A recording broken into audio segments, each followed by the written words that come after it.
সকলোকে আমি মহাশিৱৰাত্ৰিৰ আন্তৰিক শুভকামনা জ্ঞাপন কৰিছোঁ। যিহেতু নেঘেৰিটিং শিৱদৌলৰ এটা ঐতিহাসিক তাৎপৰ্য আছে, গতিকে সকলো ভক্তই এই দিনটোত বিশেষ দিনটো এইটো আহি থাকে।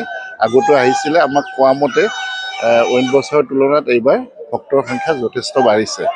আমি মন্দিৰৰ পূজাৰীসকলৰ লগতো কথা পাতিছোঁ যে কিছু ভক্তসকলে যাতে যিটো উদ্দেশ্যত মনোবাঞ্ছা পূৰণ কৰিবৰ কাৰণে আহিছে, আমি স্থানীয় কিছুমান সংগঠনৰ লগতো কথা পাতিছোঁ যে এইটো অধিক ছিষ্টেমেটিক কৰাৰ কাৰণে এটা প্ৰয়াস কৰা হ'ব, যাতে সকলোৱে ভৱিষ্যতৰ কথা কৈছোঁ।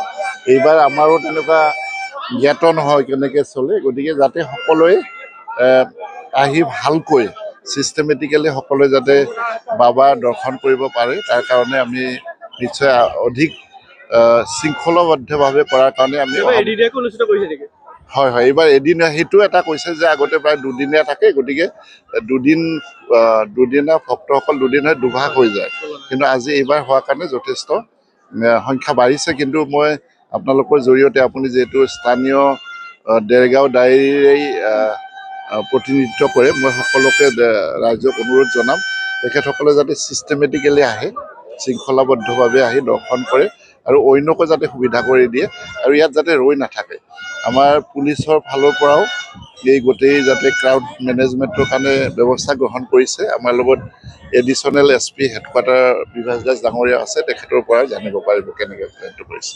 যিখিনি আমাৰ ছিকিউৰিটি কৰিব লগা আছিলে সেইখিনি কৰা আছে, আৰু ট্ৰাফিক কণ্ট্ৰলৰ কাৰণে আমি ট্ৰাই কৰি আছোঁ, আৰু লগতে আমাৰ কিছুমান আমি লোকেল মানুহো লৈছোঁ, যোনবিলাকে আমি কণ্টিনিউ এফৰ্ট লৈ আমি ট্ৰেফিক ষ্ট্ৰীমলাইন হয় তাকে চেষ্টা কৰি আছোঁ।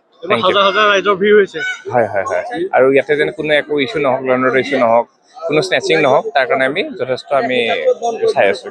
Thank you. নিশ্চিতভাৱে আজি মহাশিৱৰাত্ৰি, আৰু এই মহাশিৱৰাত্ৰিত আহোম যুগমীয়া যি আমাৰ শিৱদৌল, এই শিৱদৌলত অসমৰ বিভিন্ন প্ৰান্তৰ লোক ইয়াত সমবেত হয়, আৰু এই অনুষ্ঠানটি আচলতে আমি পূৰ্বৰ পৰা দেখি আহিছোঁ এদিনীয়াভাৱে হৈ আহিছে। কিন্তু কিছুমান সময়ত দেখা পাওঁ যে তিথি অনুযায়ী দুদিনীয়া হয়, আৰু দুদিনীয়া হোৱাৰ ফলত মানুহে অলপ সমাগমটো কমিছিলে। এতিয়া এনেকুৱা হৈছে আজিৰ এইবাৰ যি তিথি, এই তিথি অনুযায়ী এদিনীয়া হোৱাৰ ফলত মানুহৰ যি ধৰণে আগৰ সমবেত হৈছে তাৰ পৰিমাণে বহুত তাৰ দুগুণ হৈছে, লাখ নিশ্চিতভাৱে লাখ। আৰু গতিকে আমি স্থানীয় যুৱক হিচাপে আমি যি ধৰণে সহায় সহযোগ কৰিব লাগে নিশ্চিতভাৱে কৰিছোঁ, আপোনালোকৰো সহায় সহযোগ পাইছোঁ। আৰু সমান্তৰালভাৱে গোলাঘাট প্ৰশাসনৰ লগতে দেৰগাঁও সমজিলাৰ আয়ুক্ত মহোদয় নিজে আহি ইয়াত পৰিৱেশন কৰিছে যে কেনেকৈ ভক্তপ্ৰাণ ৰাইজে অসুবিধাখিনি বুজ লৈছে। তাৰ বাবে আমি জিলা প্ৰশাসনৰ লগতে দেৰগাঁও সমজিলাৰ আয়ুক্ত মহোদয়কো ধন্যবাদ জনাইছোঁ। আৰু আপোনালোকৰ চেনেলৰ যোগেদি মই আমাৰ জিলা প্ৰশাসনৰ লগতে দেৰগাঁও সমজিলা মহোদয়কো অনুৰোধ জনাওঁ যে আগন্তুক দিনবোৰত ইয়াত যেনেধৰণে সমবেত লোক হৈছে, তেওঁলোকৰ সম্পূৰ্ণ সুবিধা অনুযায়ী এটা নীতি ব্যৱস্থা ল'বৰ কাৰণে মই আপোনালোকৰ চেনেলৰ যোগেদি আহ্বান জনাইছোঁ।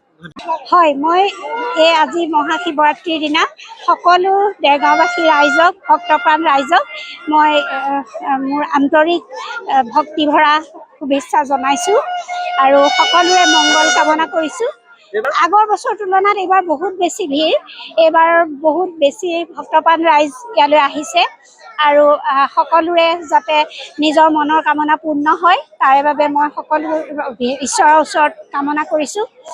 আৰু আমিও আহিলোঁ, আজি সকলো যাতে দেশৰ শান্তি হয়, সকলো ৰাইজৰ সুখ শান্তি ঘূৰি আহে, সকলোৰে যাতে সুখেৰে শান্তিৰে থাকিব পাৰে তাৰে কামনা কৰিছোঁ। আৰু এই মহাশিৱৰাত্ৰিৰ দিনা সকলোৰে মই মংগল কামনা কৰিলোঁ।